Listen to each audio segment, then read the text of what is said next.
नमस्कार साथियों, T for teacher के यूट्यूब चैनल पर आप सभी का हार्दिक स्वागत है। आज के इस वीडियो में हम सामान्य हिंदी शिक्षक भर्ती परीक्षा 2024 इसमें 15 महत्वपूर्ण प्रश्नों को हल करेंगे और यह इसका 5वां भाग है। तो चलिए आज के इस वीडियो को शुरू करते हैं।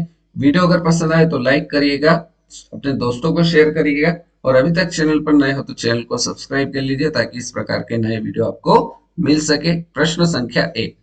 प्रश्न नंबर 1 में दे रखा है विनय पत्रिका की भाषा कौन सी है। हमें बताना है कि विनय पत्रिका की भाषा कौन सी है। खड़ी बोली है, अवधी है, ब्रज भाषा है या अपभ्रंश है। तो विनय पत्रिका की जो भाषा है वो ब्रज भाषा है। सही जवाब इस प्रश्न का ऑप्शन नंबर डी बिल्कुल सही उत्तर हो जाएगा। विनय पत्रिका के रचनाकार कौन है? तो ये विनय पत्रिका के जो रचनाकार है वो तुलसीदास जी है। ये जानकारी भी आपको याद रखना है। राइट, आगे बढ़ते हैं। प्रश्न संख्या 2। ट वर्ग किस प्रकार का व्यंजन है? तालव्य है, कंठ है, मूर्धन्य है या दंत्य है। तो ट वर्ग जिसमें ट, ठ, ड, ढ, ण ये सारे व्यंजन आते हैं तो इनका उच्चारण स्थान जो हो जाता है वो मूर्धन्य हो जाता है। सही जवाब ऑप्शन सी राइट आंसर रहेगा। अंधेर नगरी के लेखक है। अंधेर नगरी के लेखक कौन है? हरिकृष्ण प्रेमी है, प्रताप नारायण मिश्र है, भारतेंदु हरिश्चंद्र या राम कुमार वर्मा। तो इनमें से हमें बताना है कि अंधेर नगरी के लेखक कौन है। तो अंधेर नगरी के लेखक हो जाएंगे भारतेंदु हरिश्चंद्र। सही जवाब ऑप्शन नंबर सी राइट रहेगा। प्रश्न संख्या 4। आदिकाल में पहेलियां लिखने वाले कवि थे। आदिकाल में पहेलियां लिखने वाले कवि कौन थे? अमीर खुसरो, बी दे रखा है जगनीक, सी है सरहपा, डी है गोरखनाथ। तो आदिकाल में पहेलियां लिखने वाले कवि कौन थे? अमीर खुसरो थे। सही जवाब ऑप्शन नंबर ए राइट रहेगा। तो अमीर खुसरो का अगर वास्तविक नाम पूछा जाए, अगर आपसे प्रश्न ऐसा पूछा जा सकता है कि अमीर खुसरो का वास्तविक नाम क्या था, तो अमीर खुसरो का वास्तविक नाम था अबुल हसन। क्या नाम था? अबुल हसन अमीर खुसरो का वास्तविक नाम था। प्रश्न संख्या 5।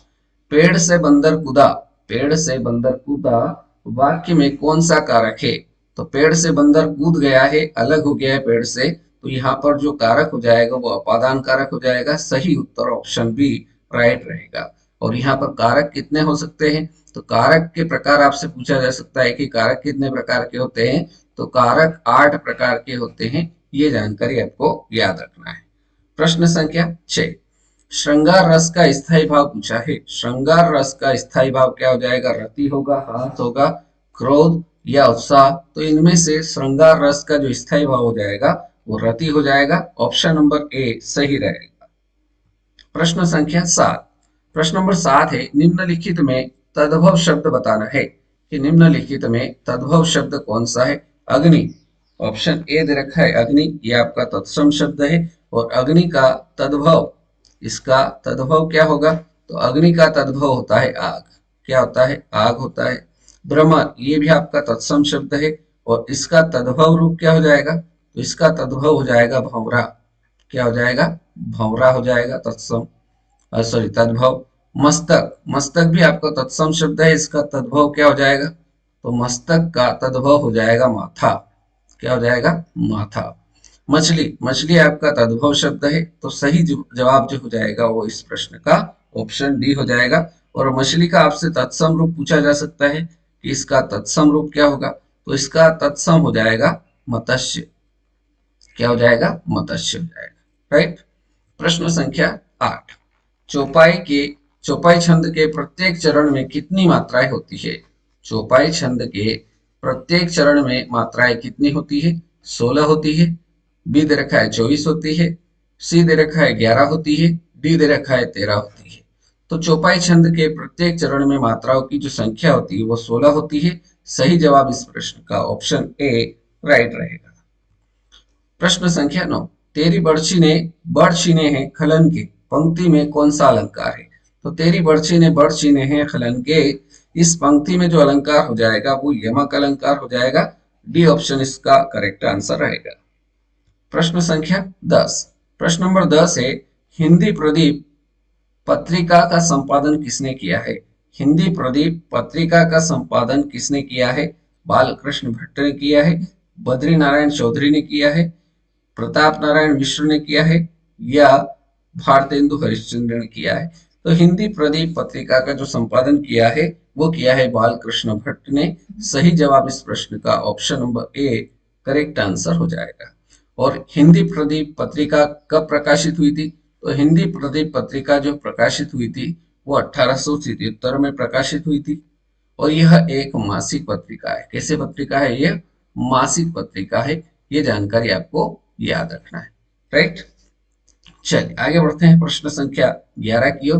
प्रश्न नंबर 11 है सूर्योदय शब्द का संधि विच्छेद बताना है। तो सूर्योदय शब्द का संधि विच्छेद क्या हो जाएगा? सूर्यधन उदय होगा, सूर्योधन दय होगा, सूर्यधन उदय होगा या सूर्यधन उदय होगा। तो सूर्योदय शब्द का संधि विच्छेद अगर होगा तो वो हो जाएगा सूर्यधन उदय बराबर सूर्योदय। और इसमें अगर आपसे संधि पूछी जाए तो इसमें जो संधि होगी वो आपकी गुण संधि हो जाएगी, जो कि बिल्कुल सही जवाब रहेगा। ऑप्शन नंबर ए बिल्कुल राइट आंसर हो जाएगा। प्रश्न संख्या 12 यथाशक्ति। यथाशक्ति शब्द में समास बताना है। तो यथाशक्ति का अर्थ क्या होता है? शक्ति के अनुसार। इसका अर्थ क्या होता है? शक्ति के अनुसार। यथाशक्ति का अर्थ होता है शक्ति के अनुसार। और यहाँ जो शब्द दे रखा है यथाशक्ति, ये बना है यथा धन शक्ति। शक्ति एक शब्द है, इसमें यथा जो है ये आपका उपसर्ग लगा हुआ है और उपसर्ग लगा हुआ रहता है अव्ययी भाव समास में। तो इस प्रश्न का जो करेक्ट आंसर हो जाएगा ऑप्शन बी सही जवाब रहेगा। आगे बढ़ते हैं प्रश्न संख्या 13 मुद्री का तत्सम रूप पूछा है। मुद्री शब्द का तत्सम रूप क्या हो जाएगा?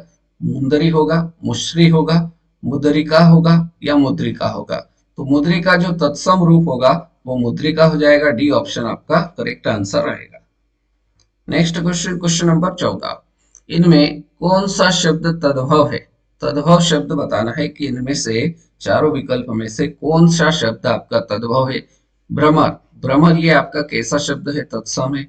मधु ये भी तत्सम है। मधुकर ये भी तत्सम है। भंवरा ये आपका तद्भव शब्द है। तो इस प्रश्न का राइट आंसर जो हो जाएगा ऑप्शन डी बिल्कुल सही जवाब हो जाएगा। और भंवरा शब्द का अगर आपसे तत्सम पूछा जाए कि इसका तत्सम रूप क्या होगा, तो भंवरा शब्द का तत्सम रूप होता है भ्रमर। क्या होता है? भ्रमर होता है। और अब बारी है आज के इस वीडियो के अंतिम प्रश्न, प्रश्न संख्या 15 निम्न में से कौन सा निबंध हजारी प्रसाद द्विवेदी का नहीं है? यह हमें बताना है। कुटज, कुटज हजारी प्रसाद द्विवेदी का निबंध है। बी ऑप्शन दे रखा है अशोक के फूल, ये भी हजारी प्रसाद द्विवेदी का निबंध है। विचार प्रवाह ये भी हजारी प्रसाद द्विवेदी का निबंध है। डी ऑप्शन दे रखा है वृत्त और विकास, ये हजारी प्रसाद द्विवेदी का निबंध नहीं है। तो इस प्रश्न का जो करेक्ट आंसर हो जाएगा ऑप्शन नंबर डी बिल्कुल सही जवाब हो जाएगा। और वृत्त और विकास ये किसका निबंध है? तो ये आपको याद रखना है, वृत्त और विकास शांति प्रिय द्विवेदी का निबंध है। किसका निबंध है? शांति प्रिय द्विवेदी का निबंध हो जाएगा। राइट, तो इस प्रकार से आज के इस वीडियो में हमने सामान्य हिंदी जो कि शिक्षक भर्ती परीक्षा 2024 से संबंधित था, इसके आपने 15 महत्वपूर्ण प्रश्न देखे। वीडियो आपने पूरा देखा उसके लिए बहुत बहुत धन्यवाद। वीडियो पसंद आया तो वीडियो को लाइक करिएगा, अपने दोस्तों को शेयर करिएगा। आज के इस वीडियो में इतना ही। अगले वीडियो में फिर मुलाकात करेंगे नए प्रश्नों के साथ। तब तक के लिए जय हिंद, जय भारत, वंदे मातरम।